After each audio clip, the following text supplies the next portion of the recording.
Good evening, everyone. This is really... What is this? Can you guys in the back hear me? Yes? Okay, good. So I'm calling to order the regular session of the Board of Education meeting. The board has already met in executive session, so we already did the salute to the flag. We're going to have a roll call first. Mr. Salmon? Here.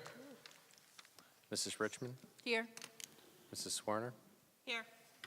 Mrs. White? Here. Mrs. Korn? Here. Mrs. Gray? Here. Mrs. Woldridge? Here. Mr. Markarian? Here. Mr. Syatt? Here. Mrs. McCune? Here. Madam President? Thank you. On the agenda, you'll see the statement of public notice. It explains how the board meeting works. It talks about how there are 2 times for public comment in board meetings. The first one is on the agenda items where people can speak on anything that's on the agenda. And then later in the meeting, there's a public comment session for non-agenda items where people can speak about anything else that they would like to talk about. The other thing in the statement of public notice is it tells you that this meeting is being recorded. So you can read the rest of that on your own time while you're sitting here. The next thing on our agenda is the student representative, R.J. Milligan. Hi, everyone. RJ, your people are here. My people, get one of these. Celebrity. Yeah.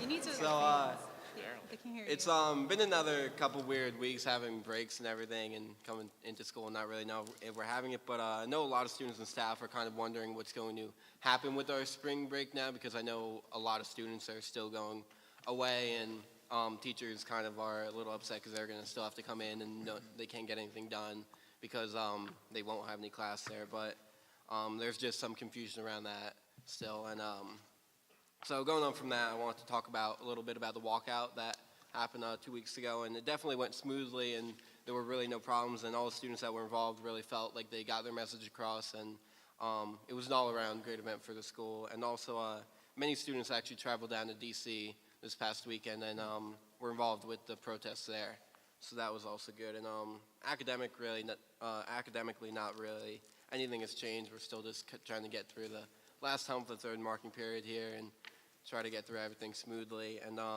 now with spring sports starting up, they're all really excited to get their seasons going, and everyone's kind of ready for all of that. All right. My update. Thank you. Does anyone have any questions? I have a comment. I heard that the walkout went so well, and I think everyone was very impressed with how the students who spoke at it and all of the thoughtful, I guess there's been letters written by students. I think students are really speaking out across the country, and it's really impressive. A couple of my kids were at a couple of the different marches in Boston and other places this weekend. And so it's definitely something new to see all these students and young people speaking out. So thank you. Thank you. RJ.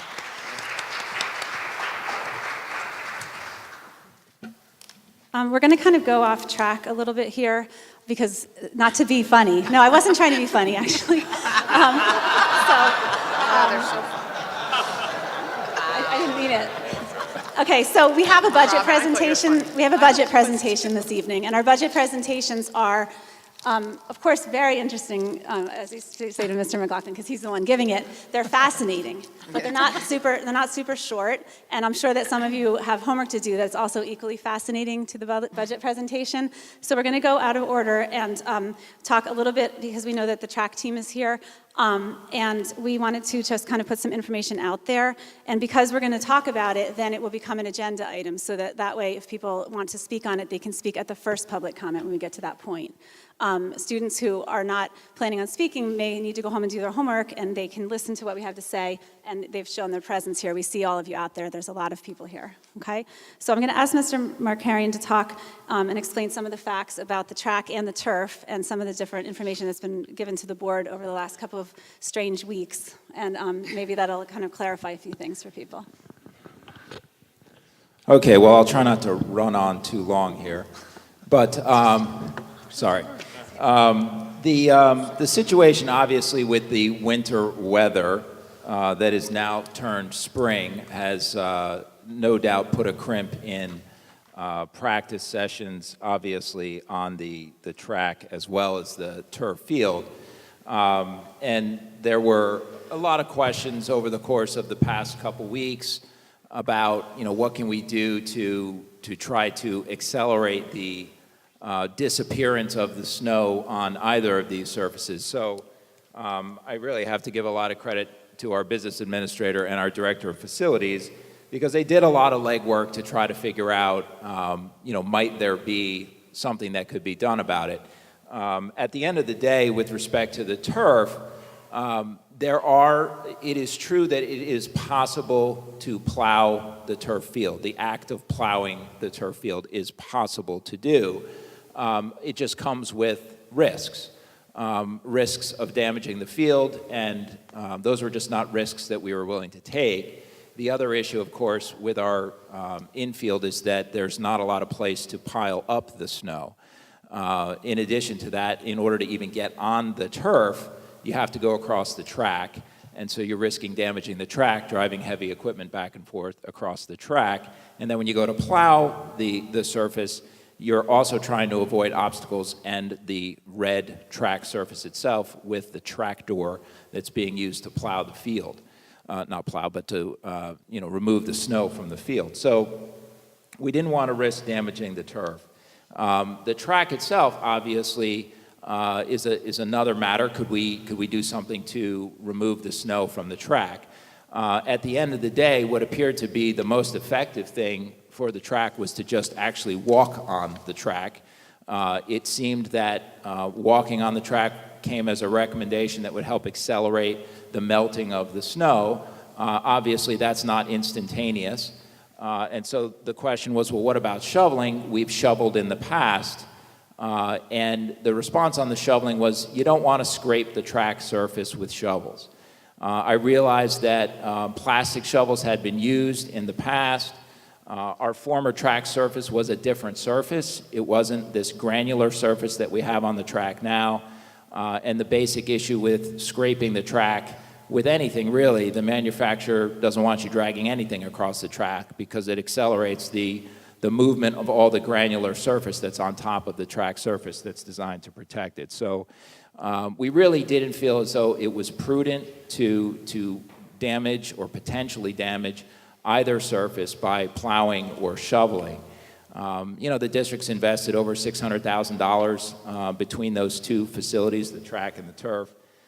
So we waited, and fortunately the snow is gone. Hopefully it's done for this year. Going forward, are there other things that could be done? I'd be happy to try to entertain some conversations about that to see if there's something else that might be available as an option to plan for the future. But in the short term, despite the research that we did, we didn't come across anything that we felt was a safe, risk-free way of removing the snow, other than, like I said, to walk on it, which actually did seem to help quite a bit. I don't know if you want to add anything else to that, Mr. McLaughlin. No, I think that pretty much summarizes the whole thing. Okay.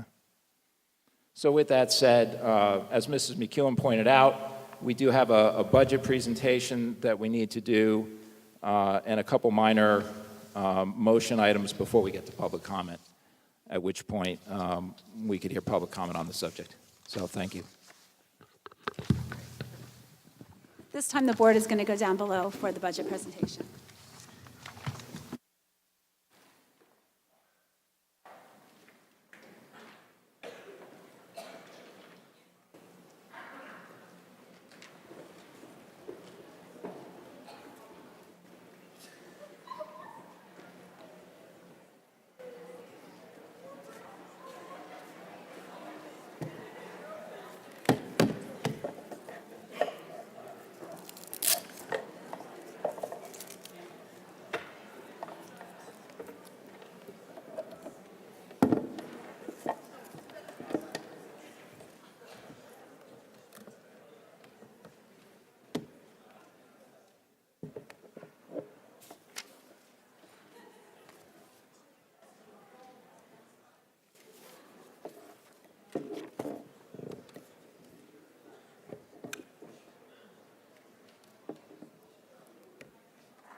Good evening. As Mr. Markarian and Mrs. McEwen indicated, tonight we're going to have a preliminary overview of the proposed 2018-2019 Berners Township school budget. The actual public hearing for adoption formally of the budget will occur on May 7th here at the PAC, I believe. I'd have to double check that, but it's May 7th. And that would be subsequent to the review and approval by the Executive County Superintendent of Schools Office of this preliminary budget as to form and content. So with that, let's begin. All right, so this is just a brief snapshot, or a quick snapshot comparing the current year's budget, 17-18, to the proposed budget. And I want to note at this point that all of the comparative analyses that you see throughout this presentation are actually budget to budget. So they would be, in the case of 17-18, the actual budget that was adopted in May of 2016 for the current year. And of course, this is the budget that we propose to adopt in May of 2018. So, excuse me, May of 17 and May of 18. All right. Let's go back for a second. So, general operating appropriations are proposed to increase by roughly, if I can get this right, $2.2 million right here. The federal grants are going to decrease by about $356,000. We'll talk about that when we get to revenues, why that is. Debt expenses are essentially flat for the service on the outstanding debt of the Berners Township Public School District.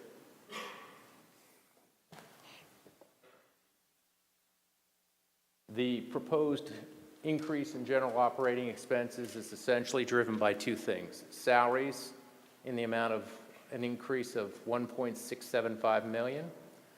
Major drivers there are contractual increases that have been previously negotiated with our with our collective bargaining units, which are the BTEA and the BTAA, as well as the increased cost for extended school year for classified students and substitute costs.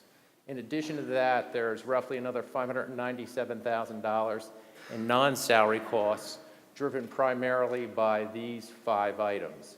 We have tech hardware and an upgrade to the camera system both at the high school and the middle school, as well as the proposed security enhancement project for the entrance here at Ridge High School, and district-wide communication system enhancements.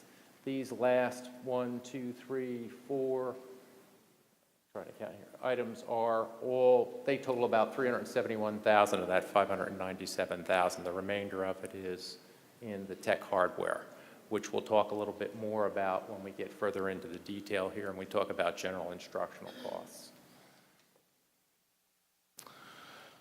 Every year we have an appropriation of an audited reserve balance, which is a legal reserve that we set aside. We try to generate, if you will, from current operation efficiencies to be used in the subsequent year. This really kind of got a foothold back when state aid was, when state aid was first decreased, and when you look at the analysis that we have in here of the state aid loss over the last 10 years, you'll begin to understand why that is. So every year we have this placeholder. It varies, and you'll see a comparative when we do the there's in about 3 more slides. There is a comparison of all of our revenue pieces in the budget going back for 5 years, and you'll be able to see what the trend is with this. So we have capital projects that are of some significance coming up next year, as we have had for the last 5 years. The largest, of course, is at William Annan, the middle school. We're going to do the upgrade of the univentilator replacements and the HVAC installation of AC. in classrooms and instructional spaces. That's being done in 2 phases because the William Annan School is the largest of the projects that we've done so far. It's almost twice the size of any of these that we've undertaken in the past. And phase 2 would also include some remodeling of some science classroom space back in the 400 wing, as well as potentially the replacement of the curtain wall along the backside of that wing. So that's a big project in and of itself, but phase 1 has been scheduled to begin actually in May. The contractor is, the contract's already signed. We have this money set aside both through the School Development Authority grants, $413,000 up here, as well as through the capital reserve that we have set aside for it. So that's the funding source for this $1,034,000. The remaining 3 projects, which are flooring projects primarily at Liberty Corner in the older section of the building where we have a number of classrooms that have carpeting and carpeting/tile in the rooms that have been layered upon layer upon layer over the years. We're going to remove, and we'll have to replace the underlayment of the floor as well. But to get a good solid underlayment and a new tile floor in each one of those spaces, we're anticipating it's going to cost us about $175,000. That's coming out of this $230 here in the current operating budget. So current resources are being used for this project, and this project. The next one, of course, is the entrance project here at Ridge High School. And when we do the actual formal budget hearing in May, we'll have some drawings from the architect so we can show you what that's going to look like, and we'll talk about it in a little more detail then. There is a proposed ceiling fan project for the middle school to install large overhead fans in that space to help give it some ventilation in the warmer times of the year.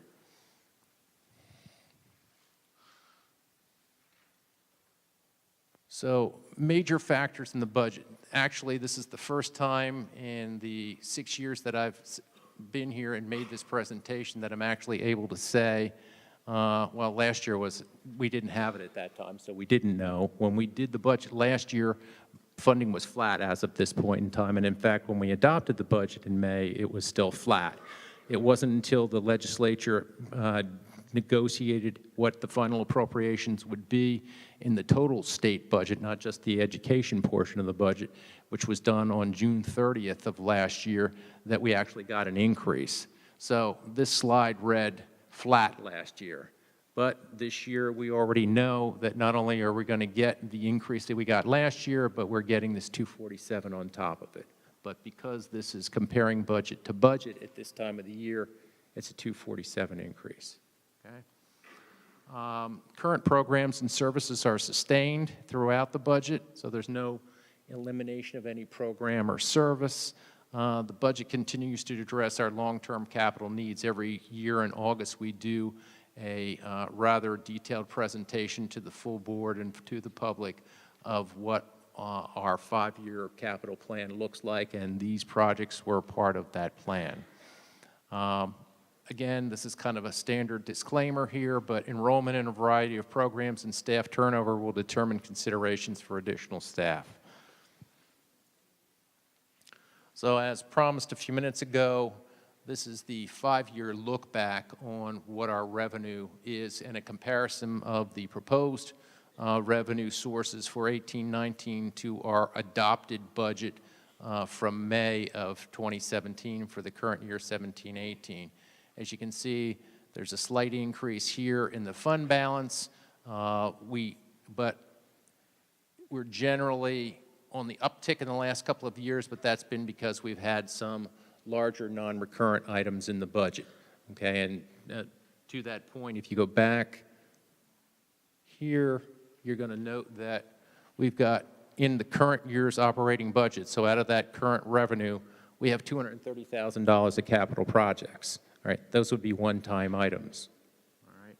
In addition to that, as you we get further into this, you're going to see that we have some other one-time large purchases for things like Chromebooks. So those are not things that happen every year to the magnitude to which we have them reflected in the budget this year. Okay. The contribution from the Ridge Sports Foundation for the 5-year pay down of the half of the wellness center. This is the contribution that they promised at the time we made the almost $500,000 improvement, renovation and improvement that created the wellness center. As you can see, we're into year 4, so we have 1 more year of that. The maintenance reserve is relatively static. It's year over year, it's unchanged. It's a dollar less, and slightly more than it was 2 years ago. So that remains relatively constant, and as you look at that portion of our budget in terms of the cost for plant operations, they're relatively flat year over year, which is why this is relatively flat. When we get to the expense side, you'll see that. In terms of tuition and miscellaneous revenues, as you can see, we're at $1.86. If you look back to 16-17 and 15-16, you'll see that's kind of in line with that. It's slightly higher, yet it's lower than last year. So 2 things really drive that. One, we are looking at, for the first time in 6 years, actually getting some investment income from our banks, and we've talked about that at previous board meetings several months ago. We put that into place, and now you can see what a full year's worth of that looks like, comparing it back to 16-17. And you're going to say to me, yes, Rod, but there's still a decline, and the reason is that we did have some one-time unanticipated revenues come into the district last year, and that's the reason that that number was higher. So those are non-recurrent. Really what you're looking at here is a relatively static number that we see. The largest driver here is about $1.25 million for tuition that we receive from other public school districts for students that attend or occupy unused seats in some of our classified programs. We charge tuition for that. Other public school districts send their students to our programs because they are robust programs, just as we send some of our students that we're unable to educate here to programs like the Morris Union Jointure, which is a public school district that specializes in certain types of classified students. In terms of the general tax levy, we're looking at an increase of $1.675 million. That represents 2%. Increase over the current year's levy of $83.7 million. State aid, this is the number that was in the budget that was approved in May of 17, and that's why when you compare it to this number here, it looks like $506,000. You'll recall that I said in, I think, the second or so slide of this, or third slide of this presentation, the increase was $247. And the difference is the additional money that the state appropriated to the district for the 17-18 current year, but didn't give us until after we'd adopted our budget. Okay. Extraordinary aid is anticipated to be flat. When you look at the state's appropriation in the overall $34 billion budget that is the state of New Jersey, the statewide appropriation for it is flat. So we do not expect that this is an unreasonable number to have in here. In terms of federal grants, the driver here really is the loss of Title I. For about 2 years, I think it's 2 to 3 years, we did receive some title. You can see it here, 16, 17, 17, 18, and then it drops off. 2 years, we received Title I funding. A bit of an anomaly for a district with the demographics like Bernards Township, since the driver for Title I is that you have to have at least 2% of your total enrolled population receiving free lunch. We do not have that. We're not anywhere close to that, but for a while in here, the state did some interesting things with how it was deciding to allocate that state block grant. The bottom line is they've now told us they're going back to the way that they had done it for time immemorial prior to that, and that funding is going away. The debt levy is relatively flat. It'll be up $5,000 year over year. There was a little bit of unexpended fund balance in the debt service fund, so that gets applied to the relief or defeasance of the outstanding debt, and the state aid itself year over year is up $558. So all in, year over year, the budget is $2,456,558 more than it was last year. Loss in state aid, if anybody wants to keep their fingers, everybody should keep their fingers crossed that the proposed plan to phase in state funding will be able to be seen to its fruition 4 fiscal years hence. The process is, at least as reported in the governor's budget message and in the state aid notices that we received, that we would get a 1/4 increase every year.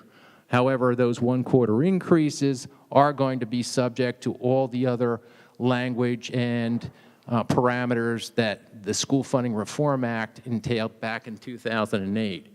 So, you know, if your enrollment goes down, which ours is trending down a little bit, we may not see all of that come back to us. I don't want to be a killjoy, but I just don't want somebody to come to us a year from now or 2 years from now and say, well, you said it was going to go up 4-fold, and in theory it would if your enrollment stayed flat. But our enrollment is trending down, so it may not quite go up that much. All right. Really, this is not much different than the second slide that I showed everyone. It's really, these 3 columns were in the second slide of the presentation. It just gives you the opportunity to look back here and see, you know, what we were appropriating in 14-15 and where we are now relative to that amount. So as you can see, it's not quite $7.5 million. It's more than where we were then in terms of general operating fund. Capital expenses are almost the same as what they were, but those fluctuate because of the types of one-time things that we may do. And then in terms of federal grants, we're pretty much static with where we were. And in terms of debt expense, we are down significantly there. We're down about $230,000, $235,000 year over that 5-year period. The reason that I wanted to kind of bring your attention to this top line here is that when we get into looking at this further and you look at the enrollment, it's important to have that look back and have that perspective on it, because while these appropriations have increased, the enrollment has decreased, which means that actually, if we did nothing, what we spend per pupil would go up significantly. But we've continued to increase what we're spending with a decreasing enrollment. So think about that math for a minute. Okay. This is the 5-year general operating budget change. So it breaks down a little bit more. The first line item, 2 line items you saw back there between instructional costs and support costs.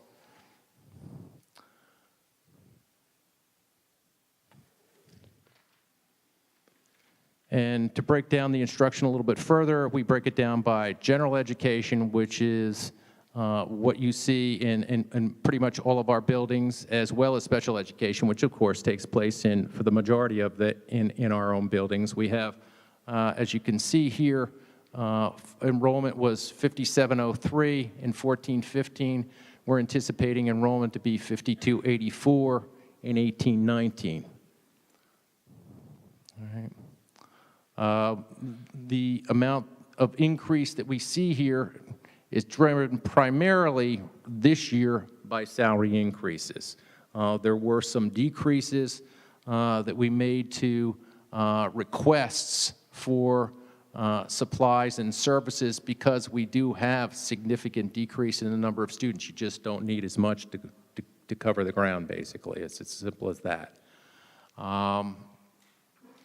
Everything is relatively static here because of that. Although if you take a look back, like I said, to 14-15, you're going to see that our spending is about $700,000 more than it was for special education then. It's about $2 million more here for gen ed. So when you do the math, we're spending actually more per student.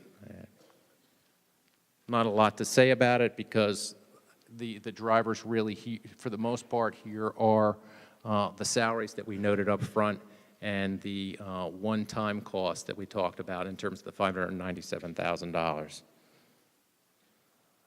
This is a legacy slide that we've had for a while. People like to see what each building, how that breaks down further in terms of the preceding slide where we had the $30,179,202. This is how it breaks down by building.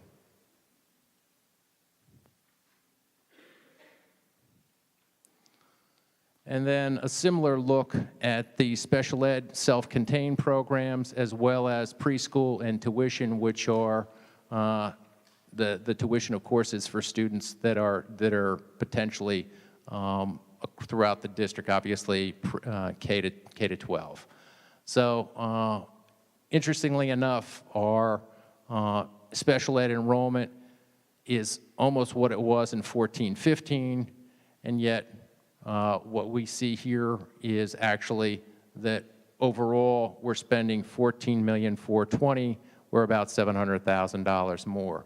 I think the other thing that's of interest here and will be of interest to a lot of people are these large changes here in learning and language development, here in behavioral disabilities, here in the autism program, and here in tuition. Let me start at the bottom and work up, since this is the simplest thing to explain of all of those.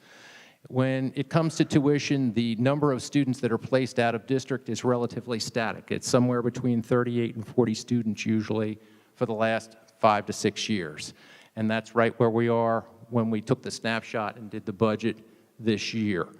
The difference is what the mix of placements is. So depending upon where those students are placed, what private school or what public school they're in, what additional services they may require, that's what drives the cost change. So it's just a matter of that mix of students. The number is the same, but if they happen to be in facilities that are not as expensive as some of their predecessors were in prior years, save us money, then that happens. But that's never the determinant as far as the child study team in terms of placement of students. It's always what's the most appropriate for that child's need. It's not a matter of cost. Just that's the explanation.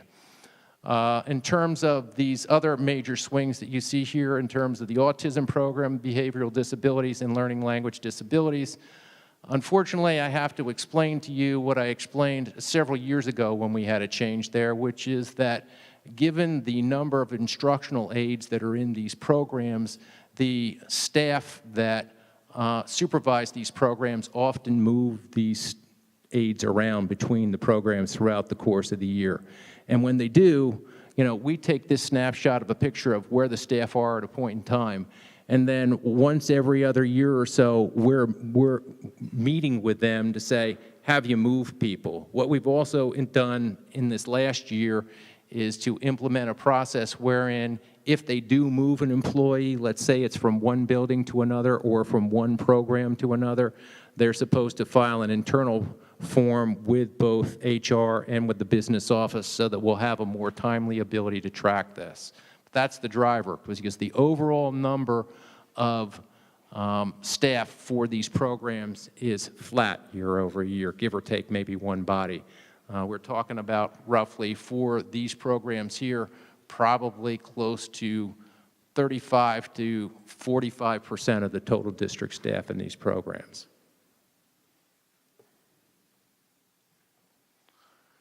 Okay, here's a 5-year breakdown of support services. I'm actually going to have to go to my cheat sheet here to give you this because it's a little more involved.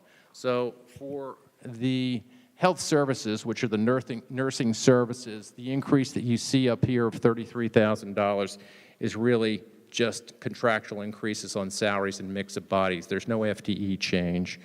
For the related services, and some of you may ask me what that is, and what those services are primarily speech services and other services provided to classified students. What you see is an increase of $203,572. There's a contractual increase there.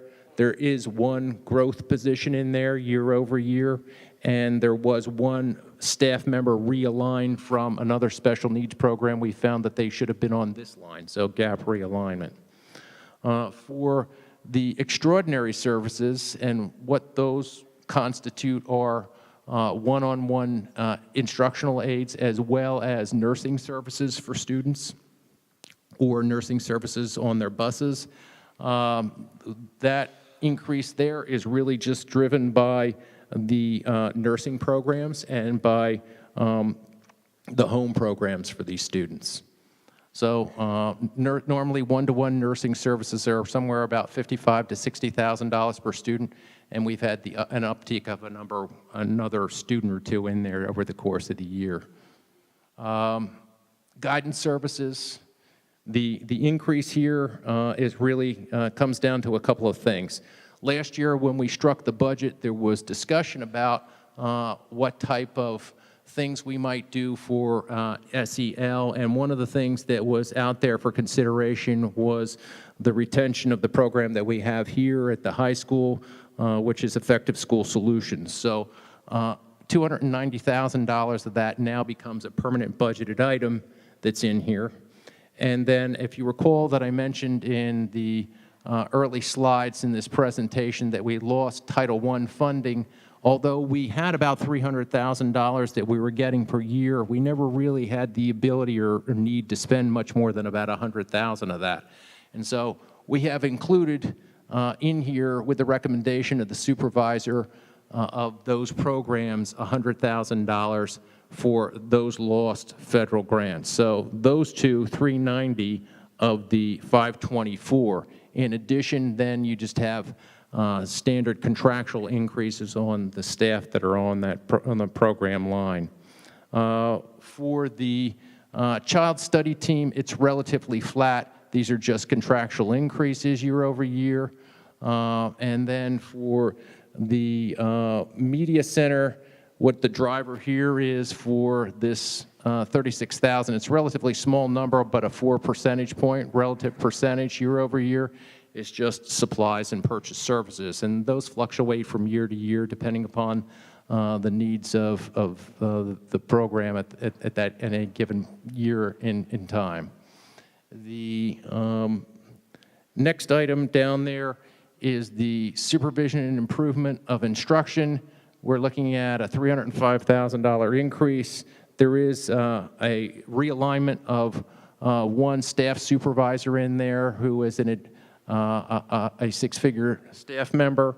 There is an Aspen services and training increase in there, and then just turnover in terms of, staff that may have been on leave. When we took the snapshot last year, we always net the cost for the year and pay only what we need for that given year. But when the incumbent returns, that's usually at a higher salary level, and that also contributes to an increase year over year potentially. Central services has an increase of $324,000 here, and the largest driver there are changes in our administrators group. We normally, in our collective bargaining agreement, have a provision that brings people in at a set rate, gives them an increase in year 1 and 2, and then in year 3 they go on what we call on guide, which means it puts them on par with the other administrators in their collective bargaining unit. And when you do see that, you do see a significant increase. And as a result, we have 3 individuals that I believe are going on guide there this year. And in addition to that, we have a new position for our student information management system that we put in place. The good news there is that the cost of the student management information system is less than it was when we had the eSchool system, and that the cost of the new staff member is relatively in line when added to the cost of the annual software with what we were paying before. But you see that increase here because that's where the staff member is budgeted. In the past, we didn't have that. It would have been allocated elsewhere in the budget previously. Operations and plant maintenance is relatively flat at a 0.5% increase. Transportation is virtually flat at a $9 decrease.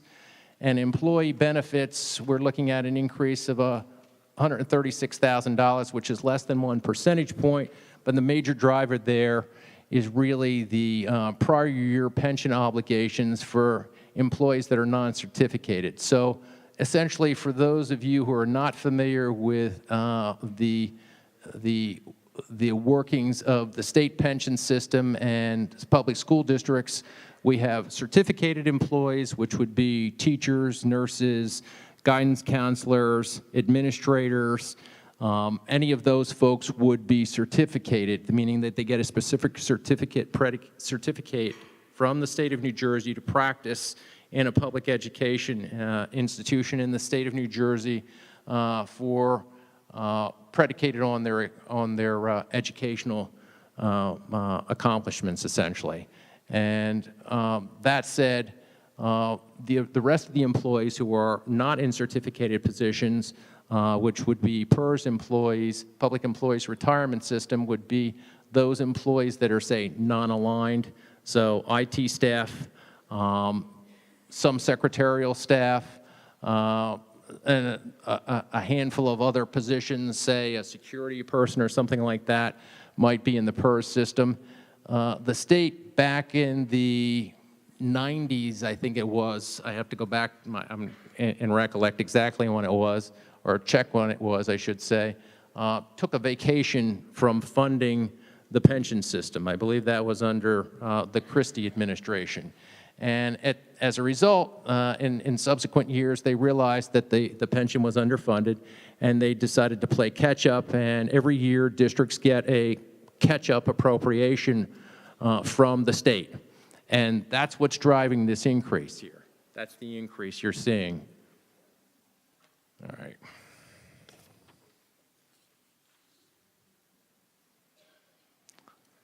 So, staffing considerations.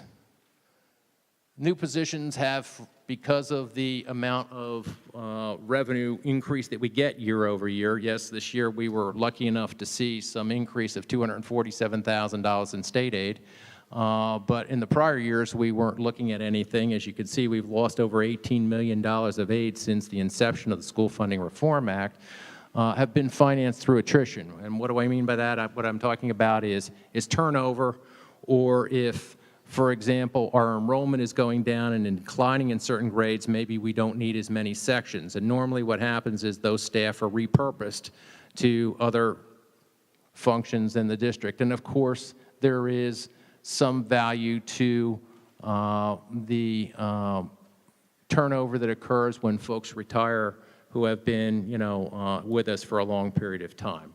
So those two help to fund staffing. Student enrollment changes, I just alluded to that. And then the other drivers in terms of determining staffing considerations are IEP-driven requirements and anything else that's data-driven.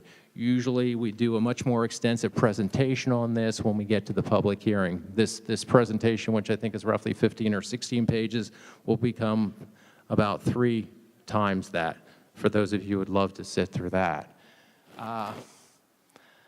That's the preliminary budget at this time.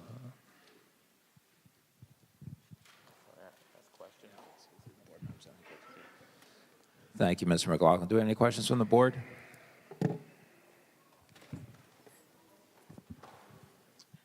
BOARD. Any questions from the board? Just one. Okay, so just briefly, I know when you're talking about state aid and how we can't be sure what's going to happen over the next 4 years, we also have some concerns about enrollment, because right now it's going down. We don't know what's going to be happening with affordable housing. Could start going back up. So just to explain, I guess, really briefly, the concerns about how that works with either state aid or the cap, the 2% cap and the cap adjustment that could happen if we started going down and then all of a sudden went back up. Sure. Okay, so I'll try to make it simple as I can make it. It's obviously, if the state developed it and it's a public statute that's some 50 pages long, it's not simple. But in a nutshell, what the state does to determine what our categorical state aids are going to be, which was $3.7 million in this budget, is to look at our actual enrollment count every October. That's where they start. the application for state school aid. That's what it's referred to. It's a snapshot in time, and it specifically is a head count of specific categories of students that make up your district enrollment as of October 15th of every year. The state then takes that number, and in the School Funding Reform Act of 2008, it takes the most recent October and then looks and adds to it 5 previous head counts from the 5 preceding Octobers. It totals those. It takes the most recent 3 years, and it takes the oldest 3 years. They become a numerator and a denominator, and it goes from there with a cube root, and I could go on with the math, but in the end, what it does is they weight the enrollment. So the simplest thing to understand about it all is that as the years with the heavier enrollment, which were like 14, 15 with 5,700, start to drop off, okay, and we get more into the years where we go from 5,200, and then in 1920 to, I think, 5,100, you're going to see that the weighted enrollment, which is what they predicate each of the categories of aid on, is going to be significantly smaller. If that number goes down, then the amount of aid should, in theory, go down. But there is something called a hold harmless amount. It really doesn't begin to go down below the hold harmless amount, which was, if we go back, essentially what you see in the expected aid column. It doesn't go below those numbers until the state has been funding the formula in full. And the state hasn't funded the formula in full yet. That's number one. But the other thing that would impede that is or reduce that. Remember I said it might not go up as much as the $4.5 million that you see there right now, because the weighted enrollment, when that number drops or goes above 5%, and we were at 4.5 this year in terms of decrease, when it goes above 5%, it begins to reduce the amount of increase that you can get. So, if depending on how much we go above 5%, next year when they do the October count in October of 18 will determine how much or how little of the next $247,000 increase we will or will not get. So that speaks to, I think, how the state aid may not increase or could increase. Obviously, if we were to see an influx of students as a result of development in the community, there is at least a year lag or more before that happens. Because remember, what they're doing is essentially smoothing the weighted enrollment calculation over a 6-year period. So it takes a while for that to have an impact on your state aid. All right.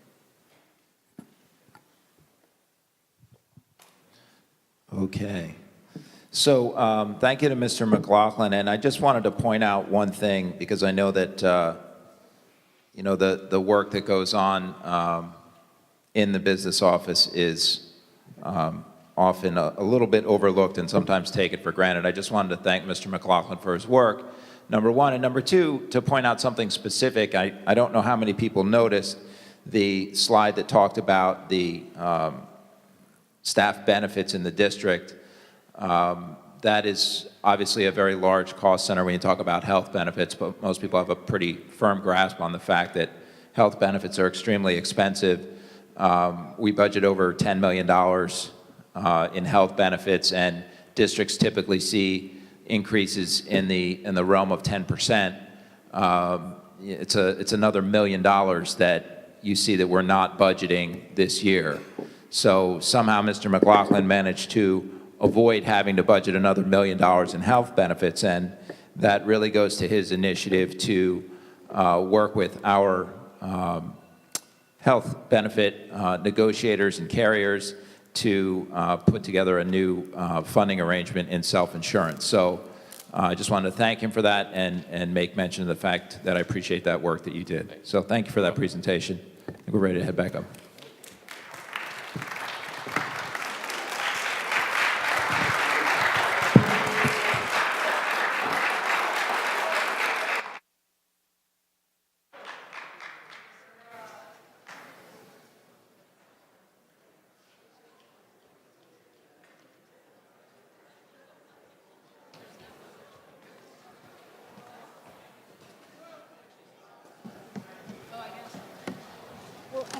us on the finance committee on as well.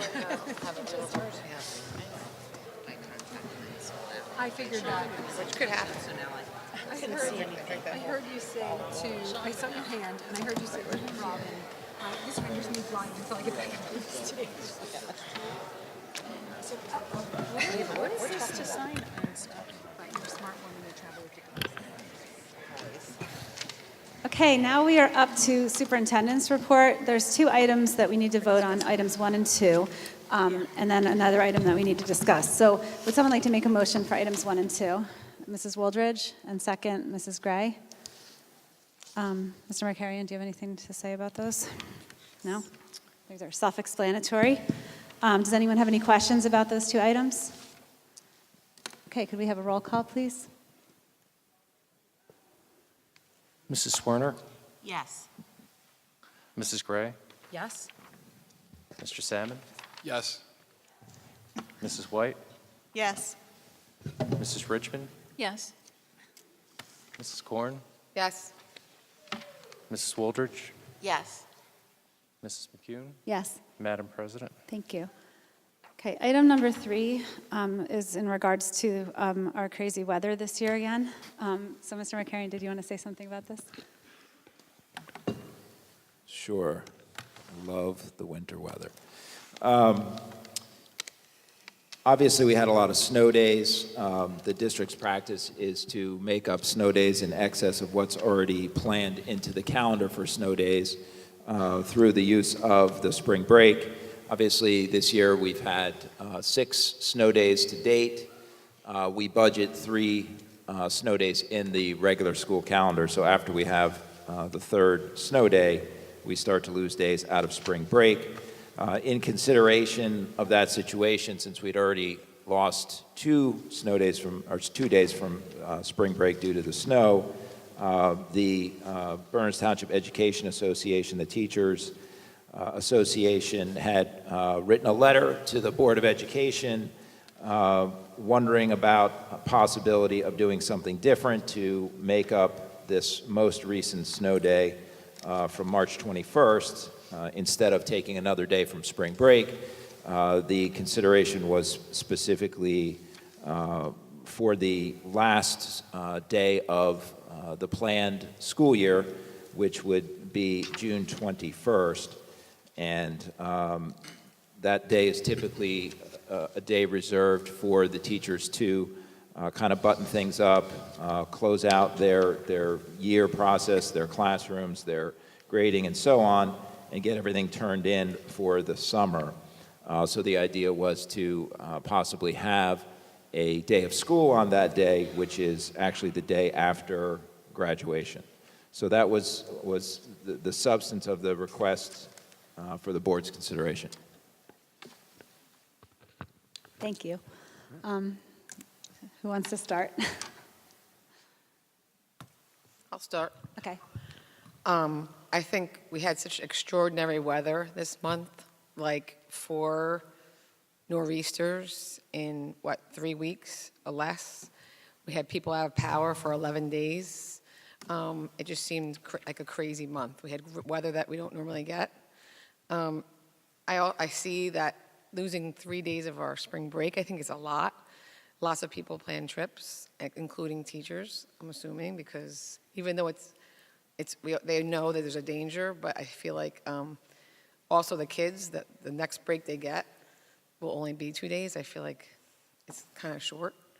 I don't really have a problem with moving it to the end of the year, but that's just how I look at it. I think that it seems like people don't want to lose all their spring break, and if they plan trips or if they're going on college trips, or that's just how I look at it. I don't think it's a big problem. I don't know. It doesn't seem like instructional time, the last day of school is just to have a day. So I don't know how everyone feels about that. I think that the bottom line is most people, other than teachers, are not going to change their vacation plans. So you're also talking about, especially at the high school, a lot of absent students. You know, at the elementary level, it's not as big an issue as it is when you get to the high school. For juniors, a lot of juniors are doing college visits. For seniors, a lot of seniors, this is their last opportunity to go and visit schools, to make their decisions. A lot of the juniors and seniors will have already used up their 3 excused absences. I think that creates a problem. So I do think that it might be something to consider.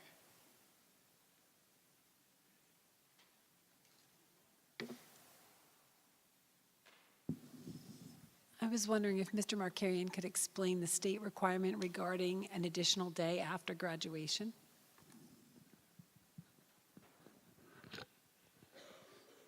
So you can have a day of school after graduation, but you do have to have 180 days of school. So you can't have less than 180 days of school. If you have graduation, which is currently planned for Ridge on Wednesday, June 20th, you could have a day of school after graduation, but you couldn't award diplomas until after the 180 days had been completed. So students would have to be in school for a minimum of 4 hours, or you'd have to have school open for a minimum of 4 hours on Thursday the 21st before you could award diplomas. So seniors, for example, would still be expected to come to school. Whether or not they did, of course, is just like any other day, and sometimes students are absent. But they wouldn't be allowed to be awarded their diploma until after the school year had completed 180 full days, which means at least 4 hours of school. Do you have to have any specific number of students at school for it to count as a day? But that doesn't mean that they're, No. it doesn't mean that they don't get their diplomas. They've earned their diploma, Right, they're yes? gonna have to come in They and just have to get come in and pick it up. Right, right. Just wanted to, you know, At some point, they would come and get their come into the diploma. school and Sure. Yeah. If there was a student who was running up against their number of absences in a class, and they needed that day, you know what I mean? Then I guess they couldn't be absent, right? Is that the same Right. for 8th grade? I guess if the board's informal policy or on the website has said that, you know, we will take the days off of spring break, then I guess my opinion would be to follow that, but in view of what has happened, just because, let's say, God forbid, there's another weather event between now and graduation or now and the end of school, are we just going to kind of have a new idea of tacking days on to the end of school, or is it just kind of be this like ad hoc process where we're fudging it as we go? So I would say to follow for this year at least, to follow the idea of eating into spring break, which is unfortunate, but then to look at maybe something a little more structured for next year, in that we don't want to take away more than 2 or 3 days of spring break before we start having a different type of like succession planning in terms of days that we would take off or tack on to the end of the year. I mean, I certainly think that we need to look at our calendar, given the bad luck that I don't know if it's luck, but the bad experiences we've had in our town when we do have a storm with our power going out, as far as like finding a way to be more creative about building in more snow days so that we don't get in this situation as often in the future. I can certainly support that idea. Did you want to say something, Bev? Yeah. To kind of go on with what Mr. Salmon said, I know of several situations where people have modified their spring breaks already with the assumption that the sixth day, well, I guess the third day we're taking back is out of spring break because that was already in a calendar that we've published. I certainly think maybe we need to readdress our policy for future years, because it seems like these events occur where it's too late to pull from anywhere but spring break. Maybe we need to readdress it in a different way, whether it's adding one more snow day or identifying that school will go longer. But it would certainly be unfortunate for the people who have changed plans based on the calendar that has already been published.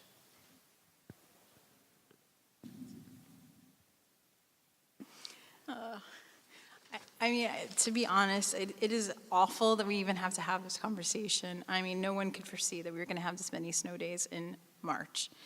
I think that some people have already made their plans and gone ahead because the calendar did say that we were going to take it away from spring break. I personally don't think kids are going to come either if it's the Wednesday or it's the day after. So I don't know that that is, you have to juggle balls in the air and see which way it falls down. But I do think that for those classes and students and teachers that need that extra day for instructional time before AP tests or any other class for that matter, we have the policy and it says school Wednesday. I don't like that we have only we'd only have a 2-day break. I wish we could have a 3-day break and, wish it away, but.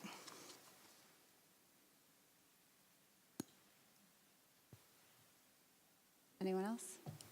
But weren't we having those days off anyway? Which days? Like the spring break days? So if they need more study time for like the AP tests, weren't they? I'm talking instructional time, not study time.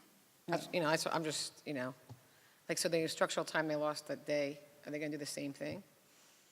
I'm just throwing it out there. I don't know. Like, that week was already a planned off week, it seemed. I mean, I get it. I understand the policy. It's tough. I don't know. I'm not going away, but a lot of people are, I guess. And I see if some people are going away, and then we say, okay, we're taking the 3 days, and then, I don't know, what can they do a whole new, they can do 3 chapters in 3 days, or, I don't know, it's a hard.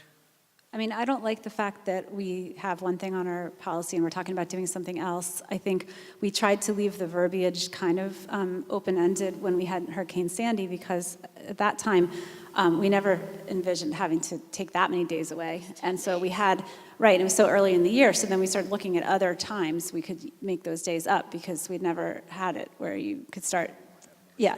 Right, and you didn't know how much more snow was going to come, so we started going at all different types of days and talking about all different types of days. So then after that, I think we changed the verbiage on the calendar to leave a little bit of flexibility, that we're not completely bound, but it still does say we would start with the spring break. So,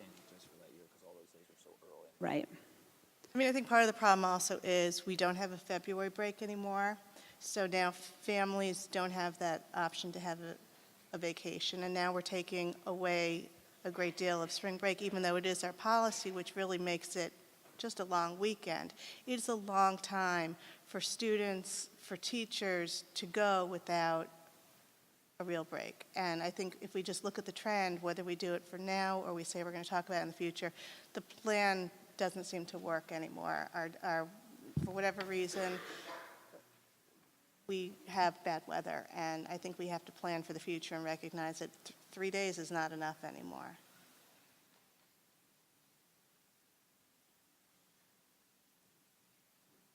Does anyone else have anything they want to say? Yeah? I really just want to echo the couple of comments regarding our policy. I appreciate what Mrs. McEwen just said, but I do think that it is unfortunate that we had a situation where notification went out reminding people of the policy to take the days from spring break, and to Mrs. Swerner's point, some families did just that, and it's probably unlikely that they can reverse those changes that they've made now. So I would feel better if we stuck with our policy. And further make to changes that, in the future. I agree with Mrs. White that we have to readdress this issue on a long-term basis, because we can't keep doing this. Yeah, I definitely would like to relook at the snow day policy in our calendar as well. Okay. Anyone else? Would anyone like to make a motion to not stick with what it says on our calendar, which is that it would come out of spring break? Does anybody want to make a motion to deviate from what it says on our calendar and do something different for this year?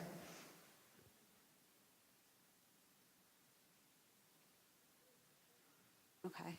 So I guess for this year, we're sticking with what it says on our calendar, and it's just a really bad situation for everybody. It stinks, kind of like when Hurricane Sandy happened. It was just a bad year.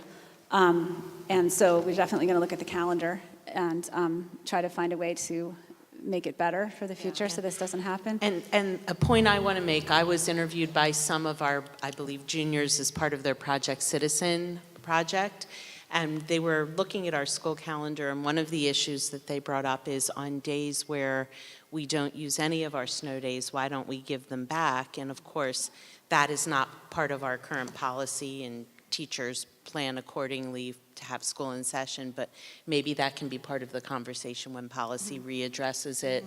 On the years, God willing, that we don't use our snow days, maybe we could have a bonus day built into the calendar. Can I also just ask, I think that we need to also clarify a little bit. There is a homework policy during vacations, and I think this, vacation being cut short throws a whole new kink into what teachers can and can't assign during this time, and I think that that might be something to also be addressed.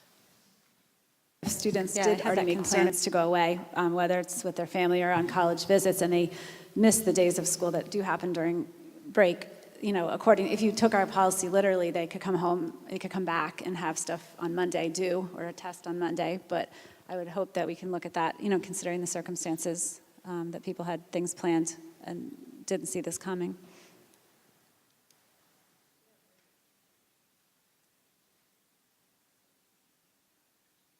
Okay.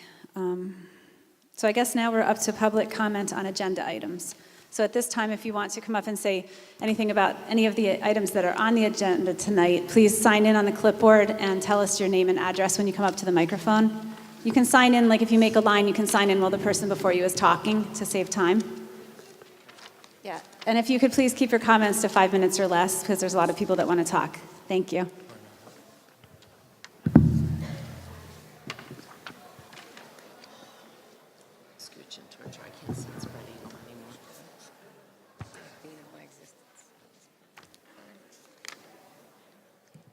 Missed you guys last week. James Vogel, 20 Evergreen Place.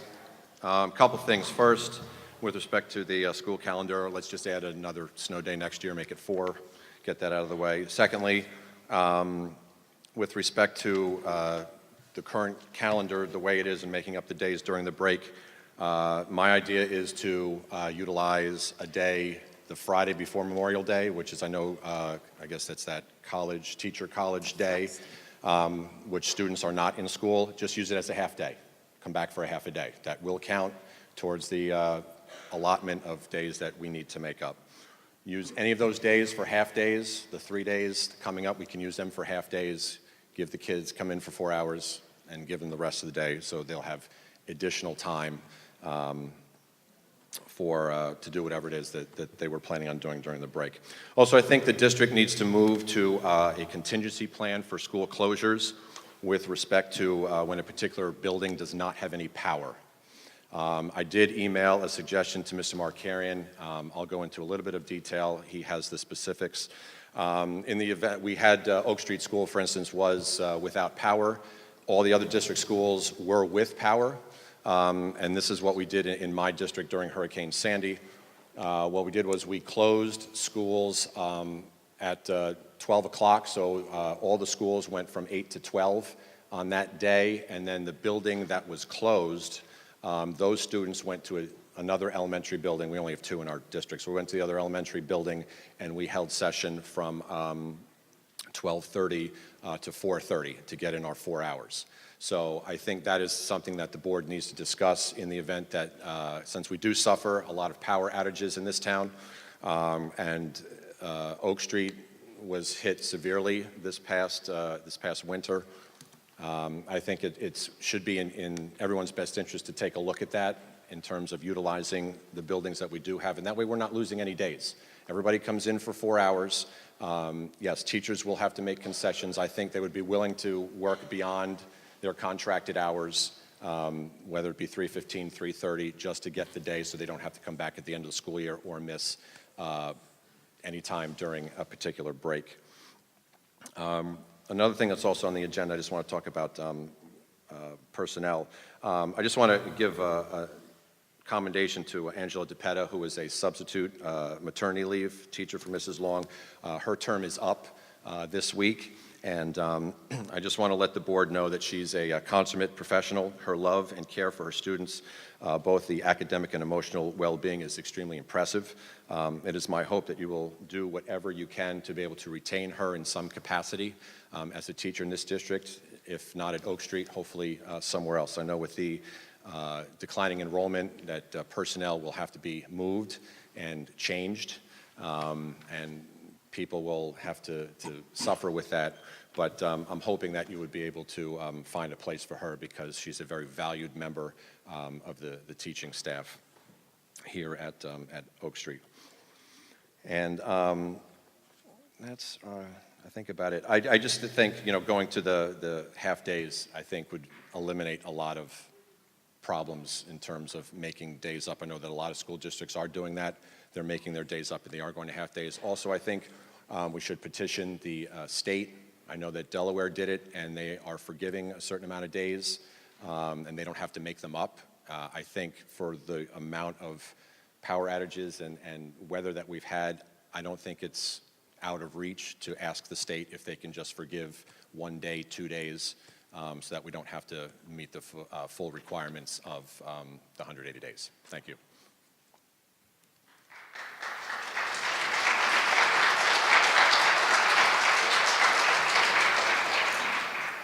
Good evening, Jennifer AC, 71 Butternut Lane.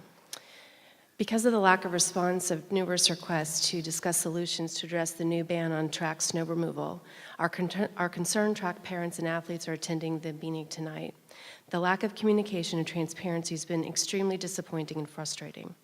As taxpaying residents and parents of affected athletes, we share the board's desire to protect the Board of Ed facility investments, as well as ensure in-season athletes have access to a safe training environment as determined by their coaches.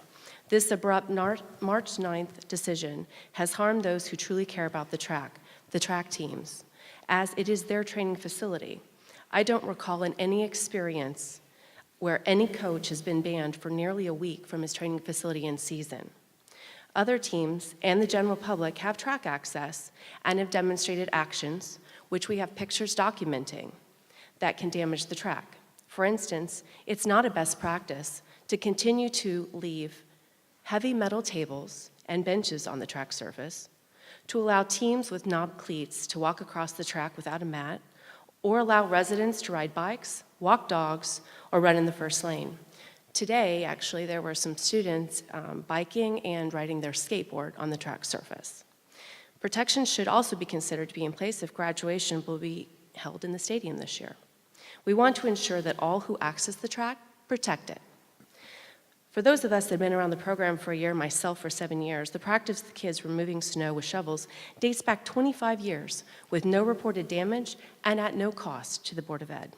The new track surface was shoveled 5 times this winter, with the latest time being February 18th. What documented issue arose between February 18th and March the 9th? Why weren't the coaches consulted and provided alternate options? Why were the parents' requests to discuss solutions ignored? Instead, we heard that updates were coming at the bottom of 3 SOS messages. While we in Bernards Township do not have a solution, we understand that every school we contacted has a solution to clear their track. We want the same. For instance, Bernards, who has a similar track as us, as well as the same age, has the district send a snowblower. Bridgewater plows, Hillsborough shovels, North Hunterdon plows to 1.5 inches and lets the sun hit it, Westfield shovels, Metuchen shovels, and I can go on and on. It is critical to resolve this issue. While it currently affects 187 current track athletes in the spring, the largest athletic program here at Ridge, it will decimate any future track winter season. Last season, 151 athletes. Without access to a training facility in the winter, it will not allow the top performances that we have come to see. Specifically, for instance, our women's 4x8 that won the indoor national championship on March the 9th. This has also afforded our athletes multiple scholarships to attend college, as well as to bring the school county, state, and national recognition. If we receive extensive snow in future months, it essentially will cancel the program for our Ridge students. One other unique element about this athletic program that I think is especially important, it is extremely inclusive. In this large team, you have athletes ranging from students with disabilities all the way to elite athletes that will be racing at national levels. It's also because of the size of this program that practicing indoors is not an option. And the coaches are unwilling to separate and break the students into groups where they can remain with the elite athletes. They are extremely inclusive, and it is all for one. We also can't assume that if it's not safe outdoors on the track, that it's any more safe running on the roads. Our goal is to convene an open process with the interested parties to resolve the outstanding issue of the banned in-season track access. Once the issue is resolved, it should be documented via policy to ensure this situation does not happen again. In this process, we want to ensure two things. One, our Ridge coaches and athletic director have the authority to quickly assess and secure, if needed, a safe training environment for their athletes and have the tools to do so. The March 9th decision resulted in a loss of 8 track in-season training days and cancellation of a scrimmage, impacting the entire team's training, as well as the opportunity for the elite athletes competing in the upcoming Penn relays. Second, you have about 1 minute to go. Anyone outside of the athletic director or coaches who wish to limit the training facilities, notify the coach to confer prior to doing so, and ensure an alternate safe security facility is secured. We want to avoid the unnecessary situation on March 16th when the track was locked, including locking all equipment from the nearly 200 people at practice. We've done extensive research, talking to the installer, benchmarking other track teams. We've generated 12 solutions, none of which scrape the surface, ranging with various budget impacts. We've also generated 4 solutions to actually protect the surface beyond the track use. We look forward to beginning the dialogue to find an acceptable solution to all parties before the end of this school year to ensure the future of our winter track program and future track programs are not compromised. Thank you.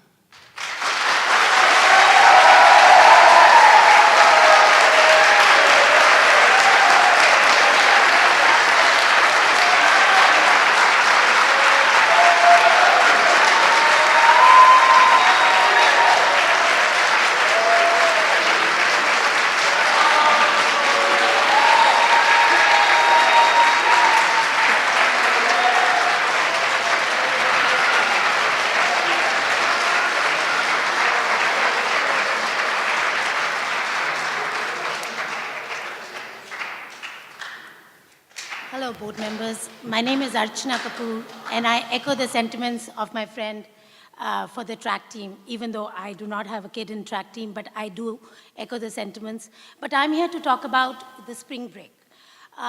We sit here and we make decisions, and we do not see, I don't know how many of you are going to get touched by our spring break being cut short. But I have heard teachers being told that even if your tickets are for $2,000, you're going to have to cancel it and come to school.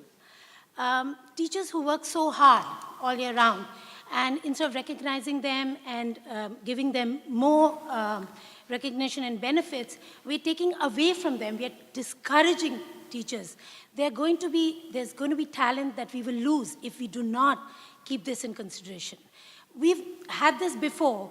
I'm a new resident of New Jersey, but we've had this as a state before, and I don't see why we did not make some changes previously. And here we are sitting and saying we will now just take a 3rd day off or 2 days off, not realizing what it might do to the children and the teachers who study so hard and look forward to these breaks. So I would suggest, please, before you make a decision, maybe send out a survey this year to the community. Let the community talk. Let the students talk. If you don't have enough time or finances for the community, send it to your students, send it to your teachers. They will provide you with the solution. And if they come up with the solution, they will be happy with the solution. Let people do the talking, and I do understand you represent all of us. But just by telling us that another day of spring break is going to be taken away, is going to be devastating. And I will echo my friend James' sentiments that there are districts who've made exceptions for us.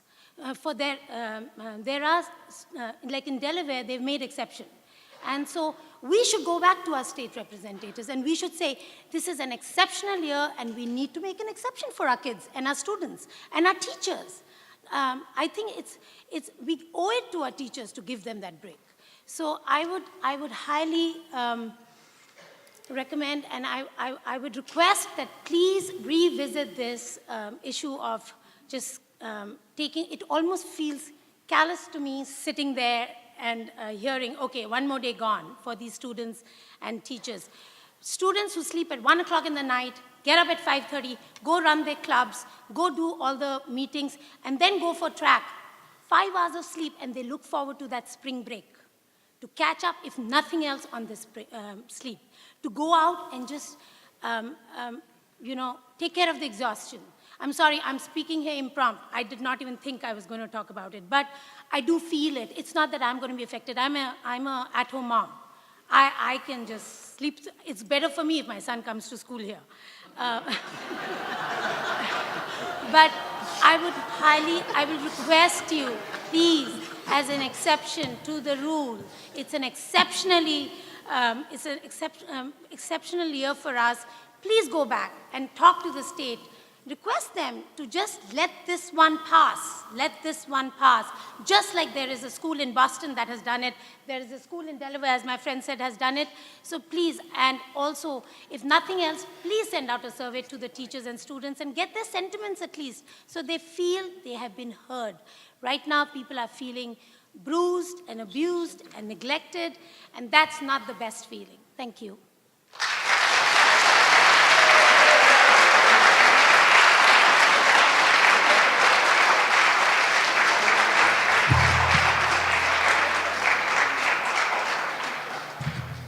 Good evening, Rippy Carta, 58 Independence. I want to thank you for putting the spring break and the snow day discussion on the agenda for this evening and giving us the opportunity to express ourselves.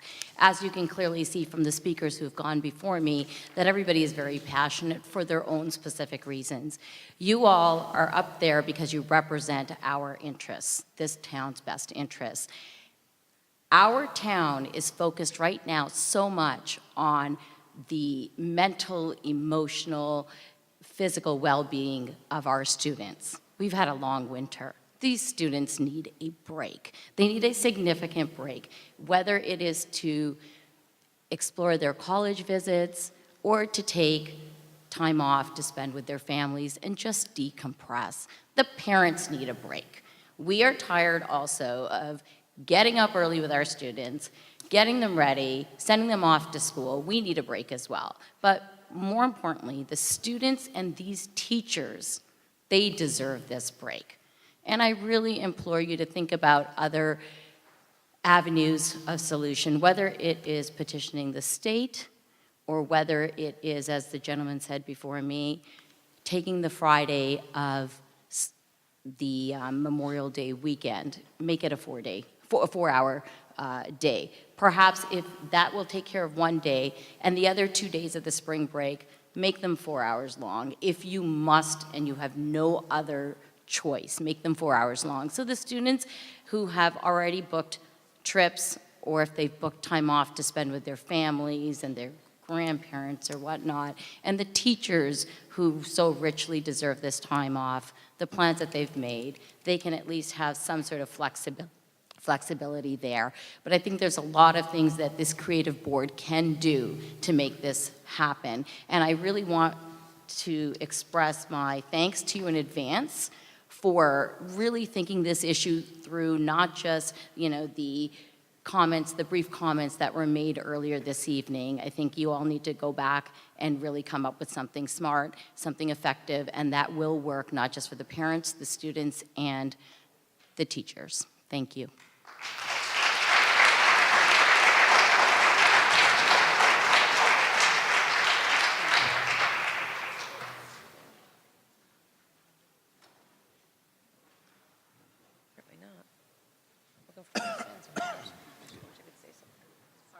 Pay attention to procedure. Natalie Kirkwood. I'm here on behalf of girls and boys high school lacrosse to talk about the snow removal of the turf. I appreciate all the research and work you've done looking into different ways that we can maybe make this happen.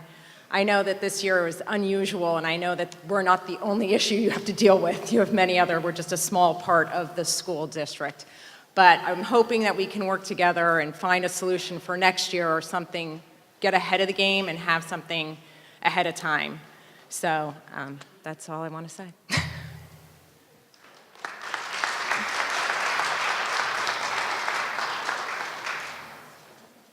Hello, Elaine DiDario, 46 Dykeman Place. I wrote you a letter about the snow days. I still want to talk about it because I feel like it's falling on deaf ears. When you take public comment after you basically voted on it, you don't get to hear what people want to say to you about it. So you were talking a lot about students and the impact on students. It has a great impact. I have a senior. So if you have elementary schools, you don't understand the impact on a senior in their senior year. They won't get that back with whatever you do in the future. It's gone. I won't get next year or any other year for him. So please consider what you're doing this year to those seniors. But also, more importantly, from what I'm hearing is the teachers wrote to you about how they were feeling about it. We're talking about the students and the students' families. Teachers have families too. They have their own students. They have their own plans they wanted to make. So that should be a consideration I didn't hear talked about as much. You know, we do have good teachers in this district that put a lot of time and efforts on. We're talking about how we need a break. Believe me, I need a break. My son's got a torn Achilles all year. I need a break. He needs a break at senior year, college visits, whatever else. These teachers also need a break. They're dealing with 23, 24 kids up in a classroom all day. You don't think they need a break more than 2 days, out of the year? We don't have a February break anymore. But there are more creative ways you can go about it. Don't shut the door on this. You've got Good Friday this Friday. Make it a half day. Religious between Passover and Catholic religions, they can still get excused for that day. It's a good consideration. If you could tell me that school is closed for a snow day and a last-minute blip, then you can tell me that we're going to have school this Friday. And if it's a day that you do your religion, then you're excused. So that should be considered. There's a lot of other options than just saying we're going to follow the rules. This was an exceptional year, and you got to start thinking exceptionally for it. Either go to the state or think more about this. Don't close the door on it, because it's a lot for all of us. I'm sure you guys want a break too, don't you? I mean, consider it. There are other districts that have gotten creative, so our district should consider it also. It's not impossible. Please don't shut the door on that.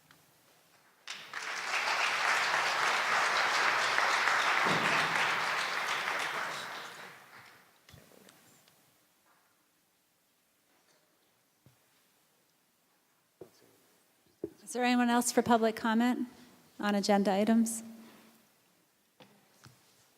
No, okay, at this point, we'll close public comment.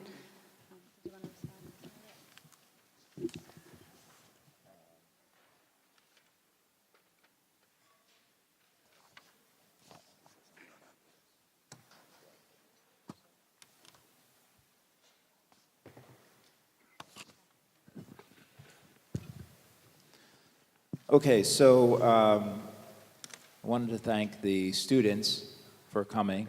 So those students that are still here, please thank all of your peers for coming tonight. It's great to see the energy and have you guys here with us tonight. The comments about there are basically two things we heard about. One was the track, the turf, and then obviously the situation making up missed days. With regard to the track and the turf, I'll be more than happy to work with parents and Mr. Shello and the coaches and see if we can come up with some alternative plans going forward. I'll be happy to do that, and I'll talk to him about setting that up. With regard to spring break, I don't know what to say. It is a very difficult situation. We have looked at this issue in the past when we've had to deal with it, and there are finite options. If you take a look at the school calendar, there are only a few days that were not already in session. And short of going deeper into the summer, those are really the only days to take a look at. So you've got Good Friday, and you've got an in-service day, a Friday in-service day. You also have Memorial Day. So just, one of the things to be aware of is that there are public holidays that you can't force school teachers to come to work on.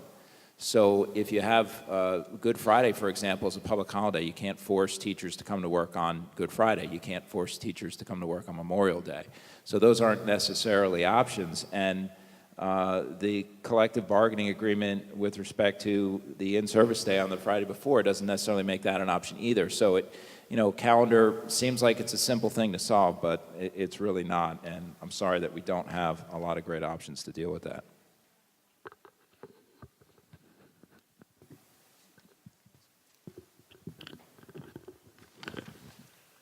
Okay, at this point, we're up to approval of minutes. Would somebody like to make a motion for item 1? Mrs. White and Mrs. Swarner. Does anyone have any questions or comments about the minutes? Okay, could we have a roll call, please, Mr. McLaughlin? Mrs. Swarner, Yes.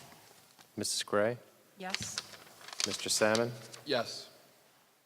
Mrs. White, Yes. Mrs. Richmond, Yes. Mrs. Korn, Yes. Mrs. Woldridge, Yes. Mrs. McCune, Yes, Madam President. thank you. We're up to the Finance Committee. There are, how many items here? Sorry. How many items are there on Finance? 19. 19 items. Would someone like to make a motion to move them? Mrs. Gray and Mrs. Woldridge. I did not finish the minutes. We ended up having our Finance Committee rescheduled because of bad weather. What else is new? So we had it on Friday, and I did not have time to get those out to the board in time for tonight. A lot of the meeting was spent going over the budget presentation that we just saw this evening. We also did hear some of the information that Mr. Markarian talked about the track and the turf and why it's not a good idea to necessarily plow and shovel the track and turf. In terms of the agenda items, there's several standard items in the beginning. There's a number of student placements, and then there's a number of standard items at the end. There is a donation from the Ridge Home Run Foundation for the installation of a sound system at the high school varsity softball field, so we would like to thank them for that donation. Does anyone have any questions about the finance items? No? Okay, could we have a roll call, please? Mrs. Swarner, Yes. Mrs. Gray, Yes. Mr. Salmon, Yes. Mrs. White, Yes. Mrs. Richmond. I'm abstaining from number 18 and yes on the rest. I'm sorry, would you repeat that, please? I didn't- Abstaining on number 18 and Okay. yes on the rest. Okay, thank you.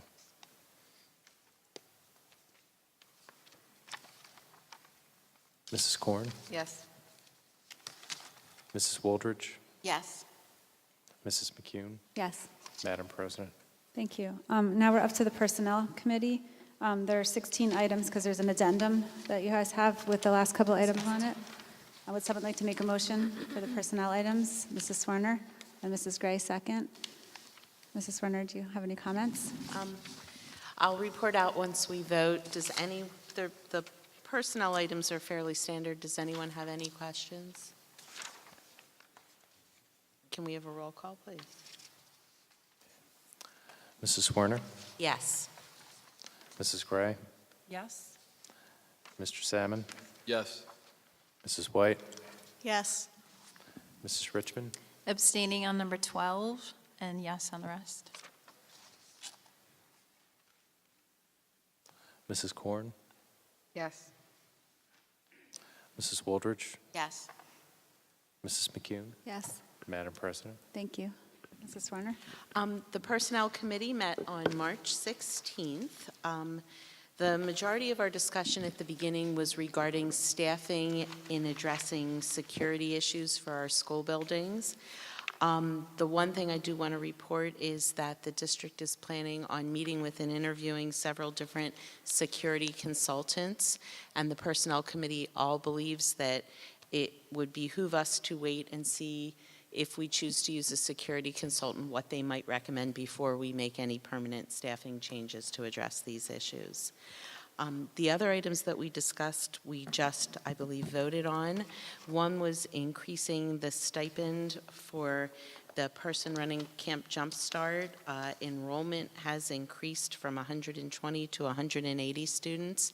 And because of the modified program this summer, there's going to be transportation coordinated from all 4 elementary schools to Camp Jumpstart. So it's a significant increase in responsibility, so the stipend will be going up. In addition to that, it was brought to our attention that at Mount Prospect School, the mini unit program has twice as many mini units running as the other elementary school buildings. So we are going to increase the stipend to have an additional person helping administrate that program there. And finally, it was noted that the freshman softball team at Ridge is not running this year because there were not enough students to make a freshman team. The freshmen were placed on the JV team, so we are going to take our freshman coach and make them an assistant coach for the JV team. Any questions? Can I change my vote? That's it. Thank you. We're up to the policy committee. We have one item which has a number of second readings of policies on it. Would someone like to make a motion for that item? Mrs. Korn and Mrs. Wooldridge, second. Mrs. Korn, did you have anything to say about this? We had the minutes, but they haven't been distributed to the whole group, so I'll just read them out next time, the next meeting. Right, and these are all second readings, and Second readings, they're and they're all all- no nothing has changes from the changed. first No. readings. I can Okay, go over them if you want me to. okay. No, I mean, does anyone have a question about any of them that they want clarification? They're all the ones that we went over before. No? Okay, so we have a roll call, please? Mrs. Swerner? Yes. Mrs. Gray? Yes. Mr. Salmon? Yes. Mrs. White? Yes. Mrs. Richmond? Yes. Mrs. Korn? Yes. Mrs. Wooldridge? Yes. Mrs. McCune? Yes, Madam President? thank you. We're up to the curriculum committee. Okay, so the curriculum committee met on March 19th. And so the first topic that we spoke about was subject specialization in grades 4 and 5. And so the elementary school principals have been discussing subject specialization, which is also called platooning, at meetings of the elementary curriculum committee. They have visited elementary schools in Hopewell and Mine Hill that have implemented subject specialization and observed various ways to schedule it, and they are interested in piloting subject specialization in the 5th grade. So there are various ways that this could be done, and also there are still a number of questions that remain about certain details about how to handle such things as parent-teacher conferences and back-to-school night. So the way we kind of concluded it at the meeting was that they are going to go back and figure out more information about the details and schedules and report back to the curriculum committee in the spring. The next thing we talked about was the elementary summer reading incentive program. And this subject was raised during a previous discussion about summer slide in reading level for younger students, which means students dropping 1 or more reading levels over the summer. And Ms. Vitali Stanzione, who is the K-5 special education supervisor, said that the intervention and referral services team does a report for each student in the spring, and that more detailed information can be added to the parents section of the report about the student's recommended reading level, data on the summer slide, and suggestions for enticing students to read over the summer. And that the IRNS team can also follow up with parents at the first meeting in the fall. The next topic was an update on our Gifted and Talented program. So every spring, a cohort of 2nd grade students is identified for entry into the Telescope Math program starting in 3rd grade. And 3 assessments are administered. The COGAT, a MAP test in mathematics, and a test with a really long name.